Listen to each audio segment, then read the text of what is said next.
کچھ چیزیں ہیں جو ہمارے پاس رائج ہیں اس شکل میں کہ جس میں کہ وضو کے بارے میں یہ کہا جاتا ہے کہ ان چیزوں سے وضو ٹوٹ جاتا ہے.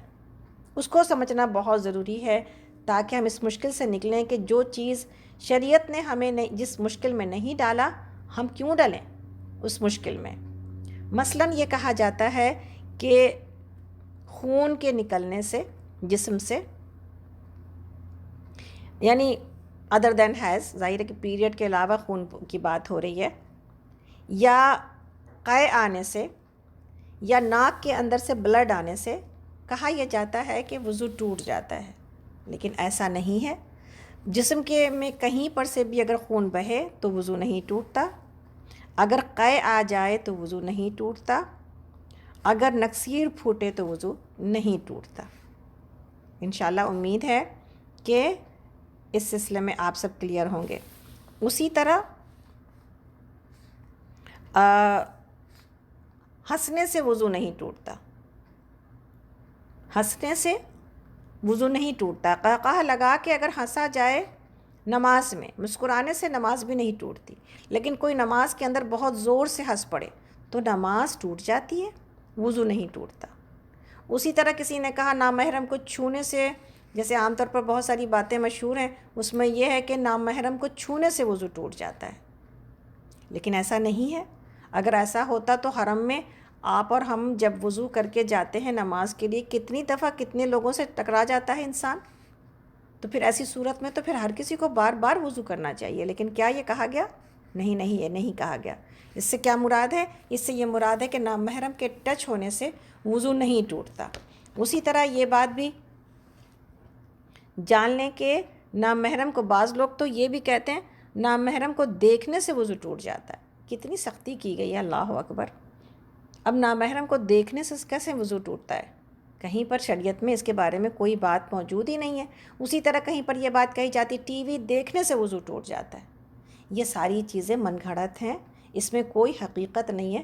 ان چیزوں سے وضو نہیں ٹوٹتا ہے.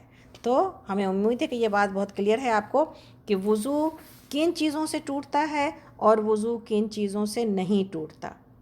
وضو کے بارے میں ہم نے ایک بات آپ کو یہ بتائی تھی کہ وضو کے بعد کی دعائیں بہت امپورٹنٹ ہیں، لیکن اسی کے ساتھ یہ بات بھی سمجھ لینی چاہیے کہ جن 3 دعاؤں کو، اور ہم نے آپ کو، ہم لوگوں نے سکینت عباد الرحمن میں یہ تینوں دعائیں آپ تک پہنچائی تھیں، افشیر نے ماشاءاللہ بھیجی تھی. تو یہ تینوں دعائیں ماشاءاللہ آپ سب کو پہنچائی گئی تھیں، اور ہمیں امید ہے کہ آپ سب کو یہ دعا یاد ہے، اور ہمیں اس سے بھی زیادہ امید یہ ہے کہ آپ اس کو پڑھ بھی رہے ہیں انشاءاللہ تعالیٰ. کیوں؟ اس درجات کی بلندی کے لیے کہ جو درجات ان دعاؤں کو پڑھنے سے انسان کو حاصل ہوتی ہیں. اور سب سے خوبصورت بات کیا تھی؟ سب سے خوبصورت بات یہ تھی کہ انسان اپنے وضو کے بعد کی دعا سے اپنے جنت کے دروازے، 8 دروازے کھلوا سکتا ہے یہیں پر زمین پر رہتے ہوئے. سبحان اللہ. اللہ رب العالمین نے کیسے کیسے اپنے مومن بندوں کے لیے اجر اور کیسی کیسی بشارتیں رکھی ہیں. کہاں جنت، کہاں اس کے دروازے، ہم کہاں دور، اور ہم کتنے جو ہے وہ ناچیز سی ہماری ہستی. ہمارے کہنے سے جنت کا دروازہ، یعنی ایک دعا پڑھنے سے جنت کا دروازہ کھل جائے، اور ایک نہ کھلے 8 کھلے، اور انسان کو یہ کہا جائے کہ تم جس دروازے سے چاہو داخل ہو جاؤ. اللہ اکبر. یہ میرا کمال نہیں ہے بلکہ اللہ رب العالمین کا کمال ہے جس نے کہ اپنے مومن بندوں کی ایسی قدردانی کی ہے. الحمدللہ. تو ہم نے پچھلی دفعہ بھی یہ بات کہی تھی، ابھی بھی یہ بات کہہ رہے ہیں کہ بہت بڑی محرومی ہے کہ انسان وضو کے بعد وضو کی دعائیں نہ پڑھیں. تو ہم نے یہ کہا تھا کہ اپنی نگرانی کیجئے کہ میری اپنی نگرانی میں کیا چیزیں شامل ہوتی ہیں. توجہ اس بات کی طرف رکھنا کہ میں نے وضو کیا تو کیا میں نے وضو کے بعد کی دعائیں پڑھی ہیں؟ اتنا بڑا اجر کہیں میں نے مس تو نہیں کر دیا؟ تینوں دعاؤں کے الگ الگ اجر موجود ہے، اور ہم لوگ اس کے اوپر پچھلے پروگرام میں بات کر چکے ہیں. میں نے غسل کیا تو کیا اس کے بعد میں نے پھر وضو کی دعائیں پڑھی ہیں؟ یہ ہے سوال میرے لیے. اپنی نمازوں میں اپنی نگرانی کریں کہ میرا دل اور میرا دماغ کہاں ہے. یہ نگرانی کرنی ہے، دوسروں کی نگرانی کے بجائے اپنی نگرانی کرنا ہے انشاءاللہ تعالیٰ، اور اپنے آپ کو اس مشقت میں لگانا ہے جس مشقت کا اجر جنت ہے. اسی طرح بعض لوگوں نے نا وضو کے بعد کی دعاؤں میں کچھ دوسری دعائیں شامل کر لی ہیں. مثلاً یہ کہنا کہ وضو کے بعد یہ دعا پڑھی جائے. یہ وضو کی ساری دعائیں جو دوسری بنائی گئی ہیں، ایک ایک دعا کا پڑھنا کہ ہاتھ دھویا جائے تو یہ پڑھی جائے، ناک میں پانی ڈالا جائے تو یہ پڑھی جائے، منہ میں کلی کی جائے تو یہ پڑھی جائے، یہ ساری دعائیں جو ہیں نا یہ خود سے بنائی گئی دعائیں ہیں. شریعت میں اس کا کوئی، ہمیں اس شریعت سے اور اللہ کے نبی صلی اللہ علیہ وسلم کے حدیثوں سے ہمیں اس کی کوئی جو ہے وہ دلیل نہیں ملتی. اسی طرح کسی نے کہا کہ شہادتین کا پڑھنا، اسی طرح ہر عضو کو دھوتے وقت ایک ایک دعا پڑھتے رہنا. تو یہ جو وضو کی کتابیں ہیں نا عام طور پر لوگوں کی لکھی ہوئی، اس میں لکھی ہوئی بھی ملتی ہیں. بعض کتابوں میں یہ دعا لکھی ہوئی ملتی ہے. یہ دعائیں، یہ ساری دعائیں، یہ بات جان جائیں، یہ ساری دعائیں نبی صلی اللہ علیہ وسلم کے عمل سے اور صحابہ کرام کے عمل سے ثابت نہیں ہیں. اللہ تعالیٰ نے نبی صلی اللہ علیہ وسلم کے اوپر دین کو مکمل کر دیا ہے. اب اس کے بعد کسی چیز میں کمی بیشی کرنا، کوئی کہے کہ بھائی اگر نہیں بھی ہیں تو دعا تو بڑی اچھی ہے. دعا کیا ہے؟ یا اللہ مجھے پتہ نہیں جنت کی خوشبو، کسی نے بھیجی تھی ایک دفعہ میرے پاس تو ہم نے دیکھا تھا، اب یاد نہیں ہے، ناکوں میں پانی ڈالیے تو جنت کی خوشبو سنگھانا، مجھے اس ناک سے اور پتہ نہیں کیا نہیں سنگھانا، اور کلی سے بھی کچھ ایسی طرح کی باتیں تھیں، چہرہ دھونے میں بھی کچھ اسی طرح کی باتیں تھیں. تو پڑھنے میں کیا حرج ہے؟ اگر انسان اس طرح سے بھی سوچ لیتا ہے تو اس میں کیا حرج ہے؟ لیکن آپ کو پتہ ہے نا کہ اس بات کو امت سمجھ ہی نہیں پائی آج تک کہ دین کے اندر نئی باتیں ایجاد کرنے کا سے کیا حرج ہے. اور وہ جو غرن محجلین کی بات ہو رہی تھی کہ کس طرح نبی صلی اللہ علیہ وسلم اپنے امتیوں کو حوض کوثر پر کھڑے ہو کر پہچانیں گے، اور وہ لوگ آپ کی طرف بڑھ رہے ہوں گے اپنی پیاس کی شدت کو بجھانے کے لیے، آپ سے حوض کوثر سے پانی لینے کے لیے، اور آپ کو ان لوگوں کو جب روکا جائے گا اور فرشتے روکیں گے تو نبی صلی اللہ علیہ وسلم کہیں گے ان کو چھوڑ دو، یہ تو میری امت ہے، یہ تو اس کے چمکتے ہوئے اعضاء یعنی نمازی لوگ ہوں گے اور اس کے چمکتے ہوئے اعضاء سے پہچانے جا رہے ہوں گے. تو جب کہیں گے فرشتے کہ یا رسول اللہ آپ کو نہیں پتہ کہ آپ کے جانے کے بعد انہی لوگوں نے دین میں کتنی نئی نئی باتیں ایجاد کر لیں. تو جس کسی نے دین میں نئی باتیں ایجاد کی ہیں، اور یہ چھوٹی چھوٹی باتیں بھی جب اللہ اور اس کے رسول سے ثابت نہیں ہیں تو ہم کون ہوتے ہیں کسی چیز کو ایجاد کر کے یہ کہنے والے کہ اس سے فائدہ موجود ہے اور یہ دعائیں مانگی جائیں اور یہ دعائیں قبول ہوتی ہیں.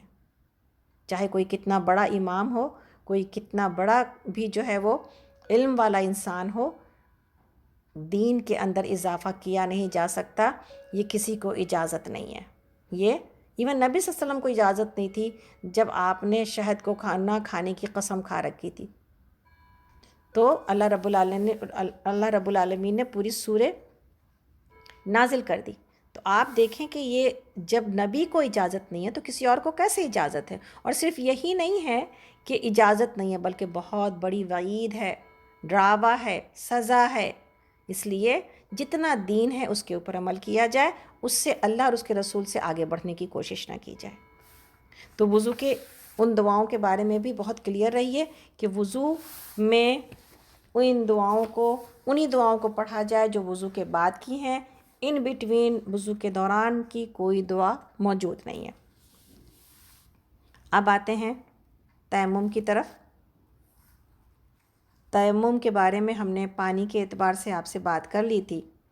اللہ تعالیٰ نے سورہ مائدہ کی آیت نمبر 6 میں یہ آیت نازل کی، سبحان اللہ، کہ اور پانی نہ پاؤ تو پاک مٹی سے تیمم کر لو، بس اپنے چہروں اور اپنے ہاتھوں پر اس سے مسح کر لو.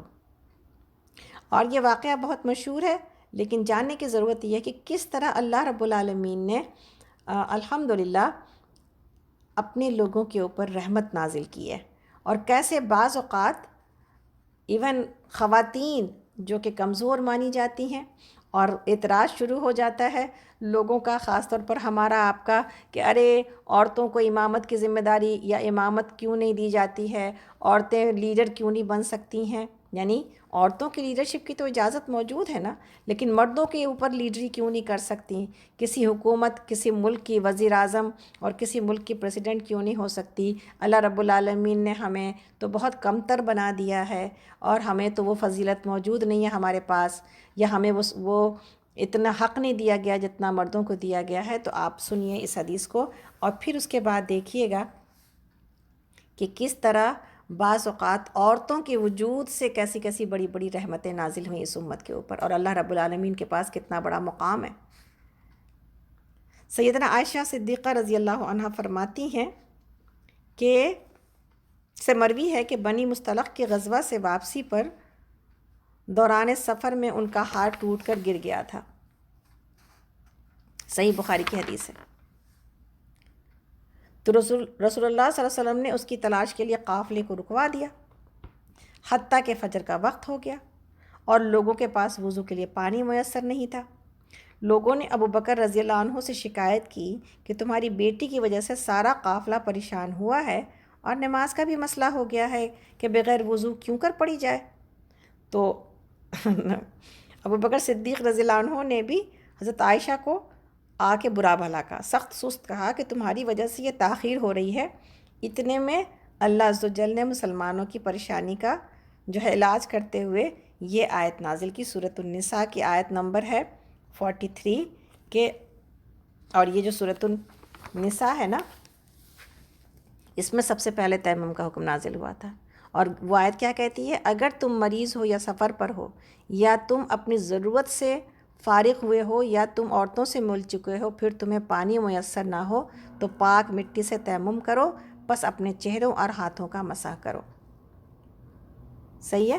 تو یہ حضرت عائشہ کی وجہ سے پھر لوگوں نے آ کے، وہی لوگ جو حضرت ابو بکر کے پاس شکایتیں لے کے آئے تھے، حضرت عائشہ کی رضی اللہ عنہا کی ساروں نے آ کر ابو بکر صدیق رضی اللہ عنہ کو مبارکباد دی اور شکریہ ادا کیا کہ آپ کی فیملی کی وجہ سے، آپ کے خاندان کی وجہ سے ہمیشہ مسلمانوں کے اوپر برکتیں نازل ہوتی رہی ہیں، اور ایک بار پھر ایسا ہوا ہے الحمدللہ کہ حضرت عائشہ کے ہار کے گم ہونے کی وجہ سے اور اس کی وجہ سے رکاوٹ ہونے کی وجہ سے سفر میں الحمدللہ کہ اللہ رب العالمین نے یہ تیمم کی آیتیں نازل کر کے مسلمانوں کو ایک بہت بڑی مشکل سے آسانی ڈال دی، کہ جب یہ کہا کہ مٹی سے اور پاک مٹی سے تیمم کر لو۔ اب تیمم کا طریقہ کیا ہے؟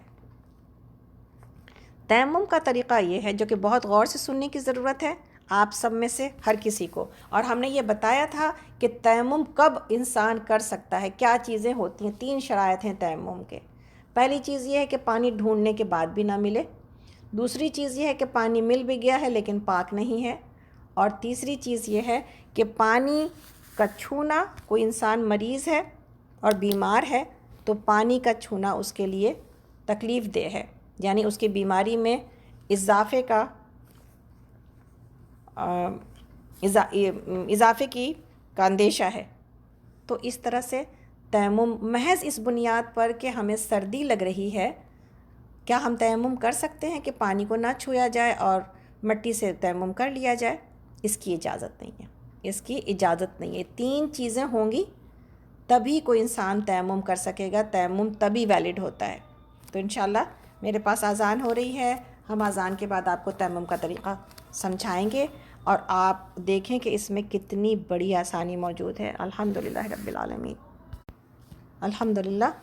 اپنے تیمم کی طرف، تیمم کو بہت غور سے سنیے گا، اس لیے کہ اب دیکھیں یہ جو علم ہے نا، اس میں مزے کی باتیں کم ہو جائیں گی اور سمجھ بوجھ کی باتیں بڑھ جائیں گی، اس لیے کہ ان اعمال کے اوپر بہت بڑا دار و مدار ہے میری آخرت کا، اللہ کی رضا کا اور جنت کا۔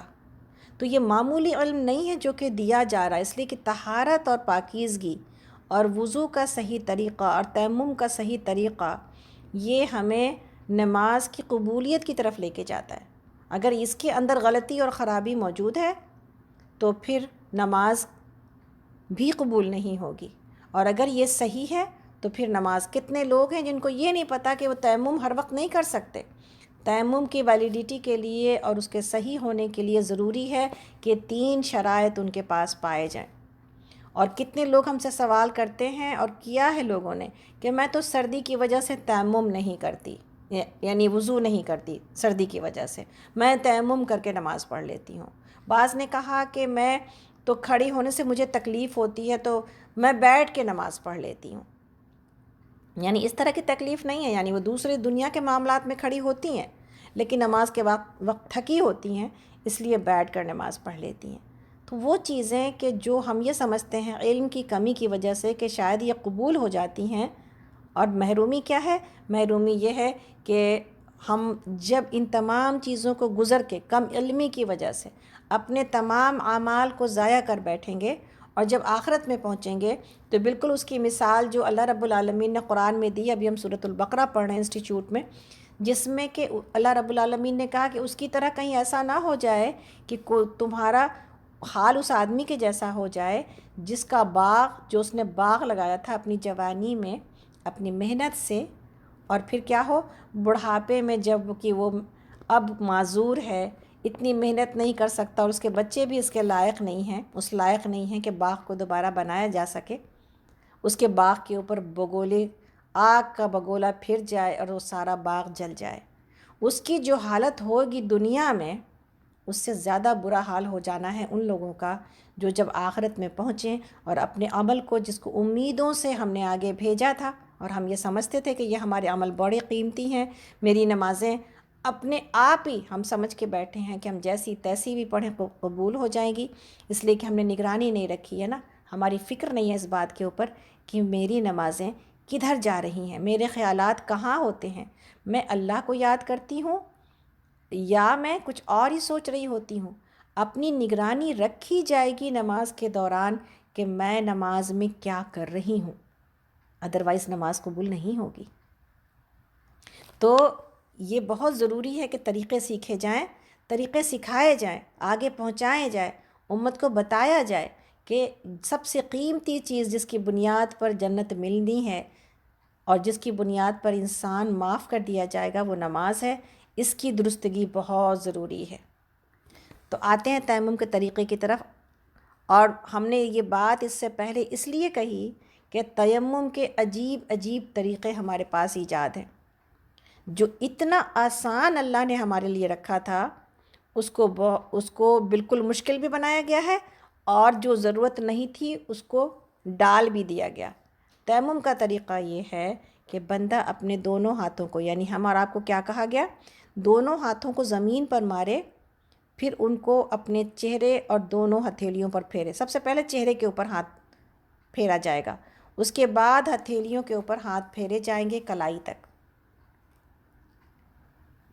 یہ تیمم پورا ہو گیا، یعنی سب سے پہلے بسم اللہ جو کہ وضو کا حصہ ہے، نیت جو کہ وضو اور تیمم کا حصہ ہے، یہ دو چیزیں تو کرنی ہے۔ اس کے بعد عمل کیا ہے؟ عمل یہ ہے کہ سب سے پہلے ہاتھوں کو مٹی کے اوپر لگایا جائے گا، دونوں ہاتھوں کو، اور اس کے بعد اپنے دونوں ہاتھوں کو سب سے پہلے اپنے چہرے کے اوپر پھیرا جائے گا، اور پھر اس کے بعد اپنے دونوں ہتھیلیوں کے اوپر پھیرا جائے گا۔ پھیرنے میں اس بات کا دھیان رکھنا ضروری ہے کہ پانی کی طرف پہنچانا مقصود نہیں ہے، ہاتھوں کو پھیرنا ہے۔ اس میں کبھی کوئی چیز ہماری کہیں پر کوئی چیز ٹچ ہونے سے رہ بھی سکتی ہے کہ ہمارے ہاتھوں نے اس کو نہ چھوا ہو، وہ شرط نہیں ہے تیمم میں جو کہ وضو کے اندر ہے۔ وضو میں شرط یہ ہے کہ ایک ایک بال برابر جگہ تک بھی پانی کو پہنچایا جائے گا، جو کہ تیمم میں نہیں ہے۔ تیمم ایک آسانی ہے امت کو، اور مٹی کو اس طرح اپنے چہرے کے اوپر ملا بھی نہیں جا سکتا ہے، اس لیے اس کو اپنے مٹی والے ہاتھوں کو جھاڑ دیا جائے گا، زیادہ مٹی بھی نہیں لگانی ہے، اپنے ہاتھوں کو جھاڑا جائے گا، اور اس کے بعد اس کو اوپر اپنے چہرے کے اوپر اور دونوں ہاتھوں کے اوپر پھیرا جائے گا، یہاں تک کہ یہی تیمم، یہ جو مٹی سے جس طرح کا تیمم ہمیں بتایا جا رہا ہے اور سکھایا جا رہا ہے، یہی تیمم ایون اس انسان کے لیے بھی ہے جو غسل کرنے کی ضرورت رکھتا ہے لیکن غسل نہیں کر سکتا، اس لیے کہ مجبور ہے، یا تو پانی موجود نہیں ہے، یا یہ کہ اس کو مریض ہے اور غسل کر نہیں سکتا۔ یہ بات ہم نے پچھلی بار بتائی تھی کہ بعض اوقات ہم اپنے مریضوں کی طرف توجہ نہیں کرتے اور دھیان نہیں کرتے، کہ مریض ہوتے ہیں لوگ اور ہم کہتے ہیں اچھا ٹھیک ہے، مریض کے اوپر شاید چونکہ وہ وضو نہیں کر سکتا اور چونکہ وہ طہارت اس کی ویسی ہوتی نہیں ہے، پیشاب کے اندر یا بعض اوقات اپنی گندگی اور غلاظت کے اندر ہوتا ہے، بستر پر جو ہے وہ اپنی ضرورت پوری کر رہا ہوتا ہے، اس کی صفائی ویسی ہو نہیں سکتی، تو اس کو اسی طرح نماز کس طرح وہ نماز پڑھے گا جب کہ اس کو غسل کی حاجت ہے؟ ایسے میں کیا بات بتانی ہے، اور ایسے میں کسی تیماردار کو کیا سمجھنا ہے؟ نماز اس کو ضرور پڑھائی جائے گی اور اس کی غسل کی حاجت ہی نہیں ہے، اس لیے کہ لا یکلف اللہ نفسا الا وسعہا، کسی پر اس کی ضرورت سے زیادہ بوجھ نہیں ڈالا گیا۔ تو اب اس کو کیا کرنا ہے؟ محض تیمم اس کے سارے غسل کا بھی بدل ہو جائے گا اور تیمم اس کے وضو کا بھی بدل ہے۔ تو ایک مریض کو مٹی پرووائڈ کی جائے، اور اس کے اندر ضروری نہیں ہے کہ مٹی بالکل اس طرح کی ہے، بعض جگہوں پر یہاں پر تو مٹی جو ملتی ہے پتھریلی تھوڑی سی ہوتی ہے، جو زمین کی مٹی ہے، اس کے بارے میں علماء نے یہ کہا کہ اگر کہیں پر اس طرح کی مٹی موجود نہیں ہے تو وہاں پر جو ریت ملتی ہے نا، جو ہمارے پاس سینڈ ملتا ہے، اس کے اندر مٹی کے ذرات موجود ہوتے ہیں، اس ریت کے اندر بھی ہاتھ ڈالنے سے مٹی کے جو ہے وہ ہمارے ہاتھوں پر مٹی لگ جاتی ہے، تو اس کو بھی تیمم کے لیے استعمال کیا جا سکتا ہے۔ اور بہت اچھا ہے کہ انسان جب انڈیا پاکستان جائے تو اپنے لیے مٹی کی چھوٹے چھوٹے جو ہے نا وہ بنوا کے لے آئے، اس طرح کے چیزیں جو کہ جس کے اوپر اگر ہاتھ پھیرا جائے تو وہ تیمم کے لیے بہترین ہے۔ تو ہم جہاں انڈیا پاکستان میں جاتے وقت اپنے لیے سوٹ یا کوئی اور چیز اپنی ضرورت کی ہمیشہ لکھ کے لے کے جاتے ہیں، اسی طرح کچھ ایسی چیزیں لانی چاہیے جو ہمیں ضرورت کے وقت ہمارے لیے بہت قیمتی ہوتی ہیں، کہ جس وقت کسی مریض کو یا کسی بیمار کو تیمم کی ضرورت پڑتی ہے اس وقت ہمیں مٹی چاہیے ہی چاہیے ہوتی ہے۔ یہاں پر اس طرح کی مٹی موجود نہیں ہے تو پھر انسان اپنے لیے کہیں سے ایسی مٹی حاصل کرے جس کو کہ مٹی کہا جا سکے اور جس کے اوپر تیمم کر کے تیمم کی صفائی حاصل کی جا سکے۔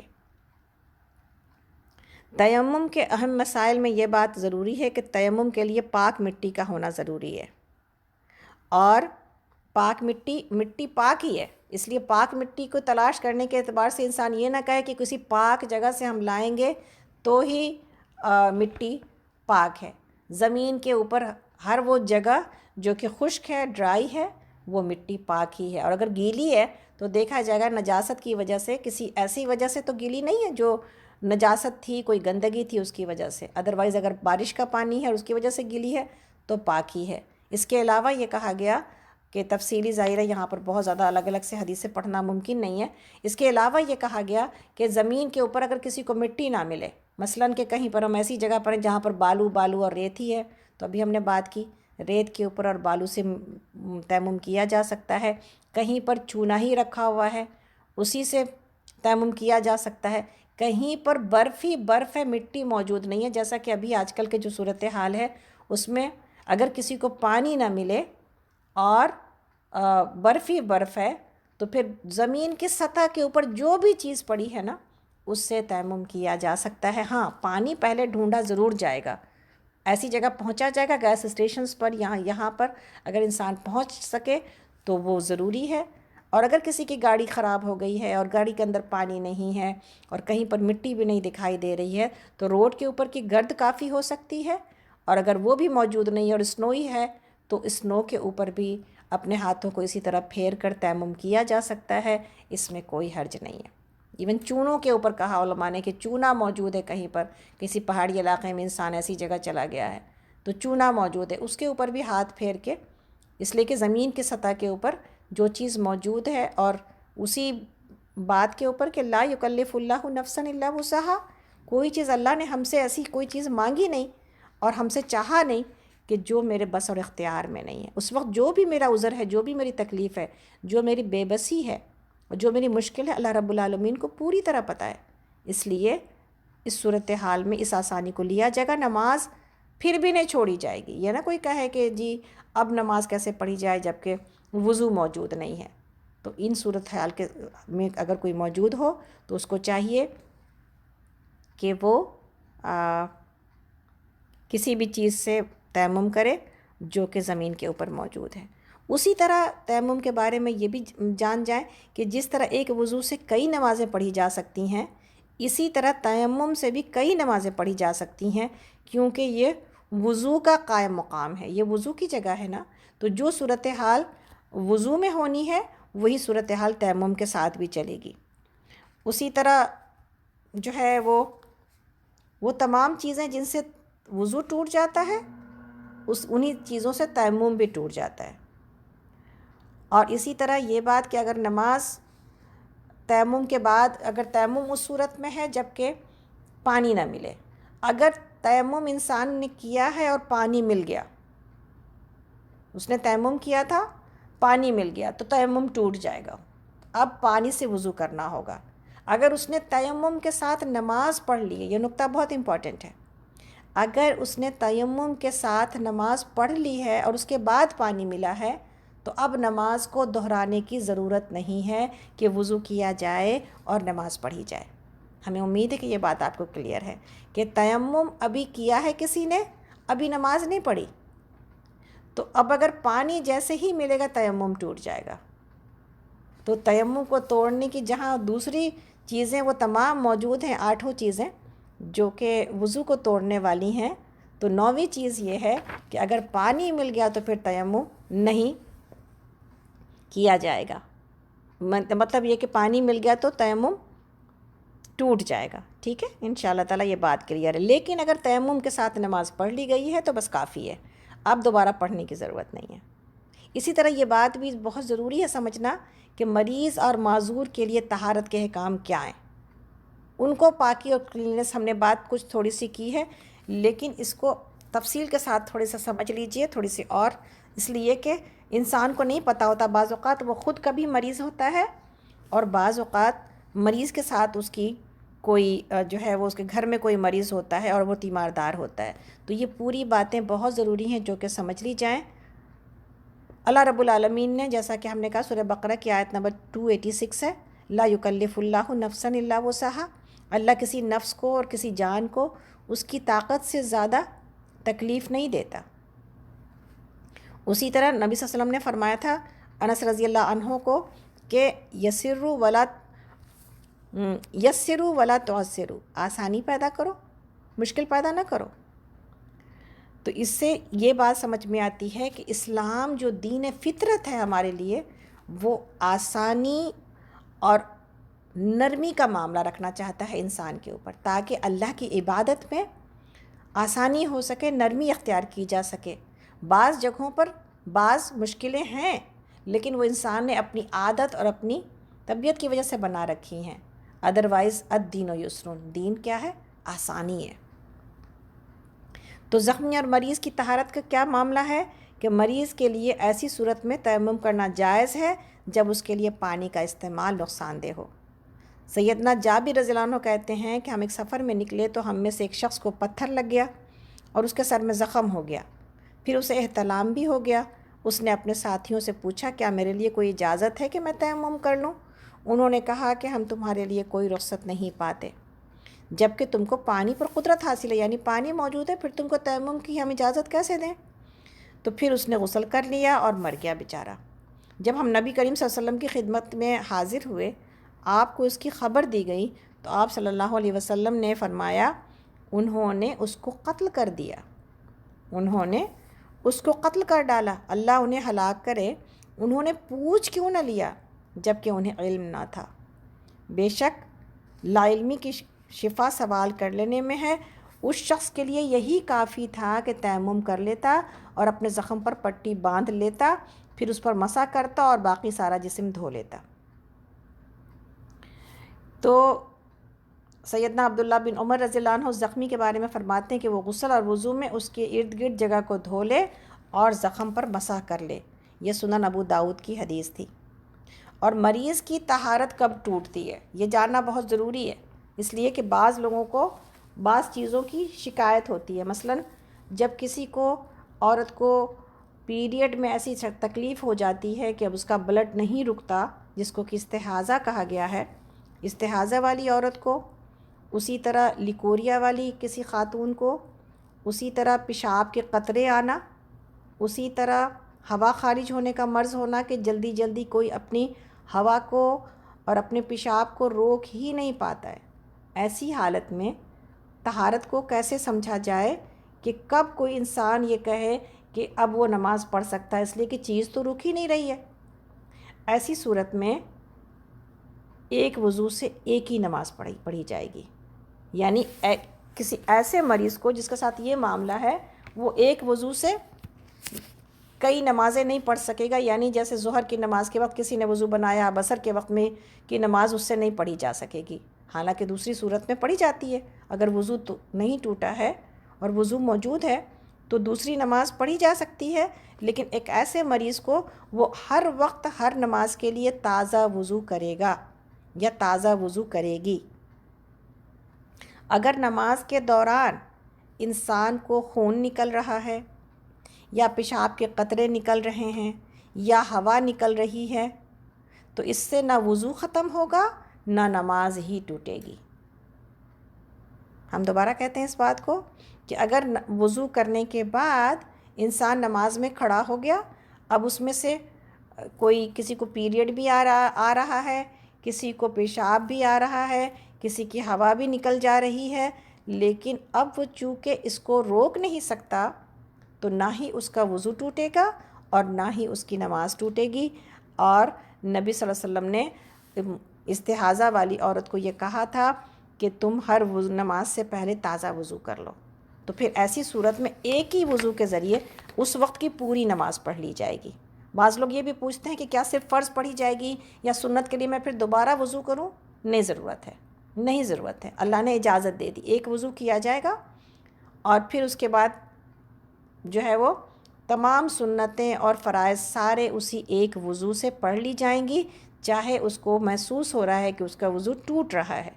اللہ رب العالمین نے کتنی بڑی سہولت عطا کر دی ہے، الحمدللہ رب العالمین۔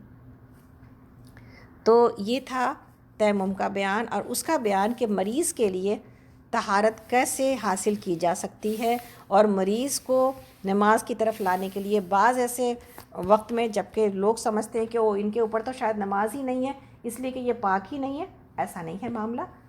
اس کو تیمم کرایا جائے مریض کو، اور اس کے پاس اگر کوئی پانی سے اگر گیلا کر کے کپڑا اگر کوئی وضو کرا سکتا ہے، اگر اس کو اٹھایا نہ جا سکے تو کسی تولیے کو گیلا کر کے اس کے اعضائے وضو کو پوچھ دیا جائے جس سے کہ وضو ہو سکتا ہے۔ اگر پانی نقصان دہ ہے تو مٹی سے، اور اگر مٹی بھی موجود نہیں ہے، کوئی آئی سی یو میں چلا جاتا ہے، کوئی ہاسپٹل چلا جاتا ہے، مٹی بھی موجود نہیں ہے تو پھر کیا کرے انسان؟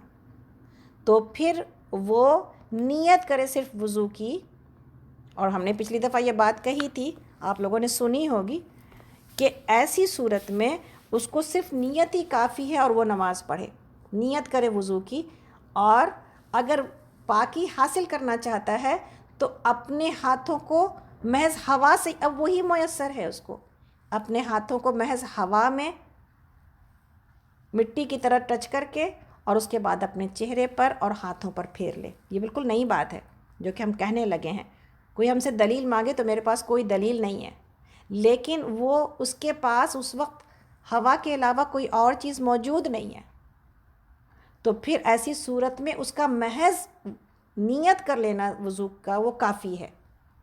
اب وضو اس کے لیے شرط نہیں ہے، اس لیے کہ وہ کیا ہے، مجبور ہے۔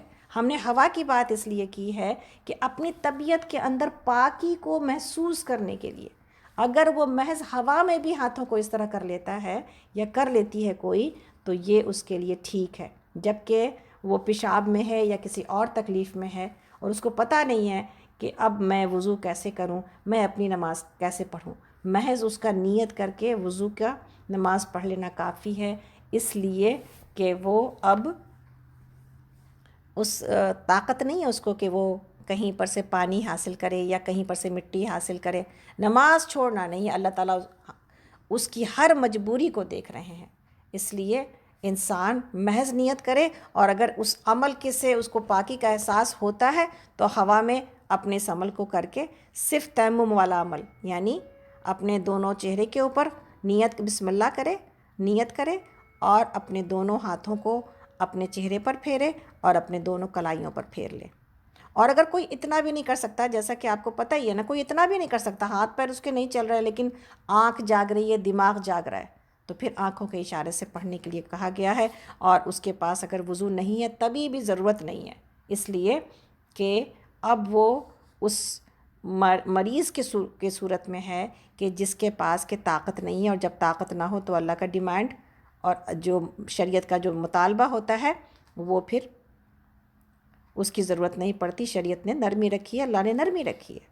انشاءاللہ ہمیں امید ہے کہ یہ باتیں آپ کو سمجھ میں آ رہی ہیں.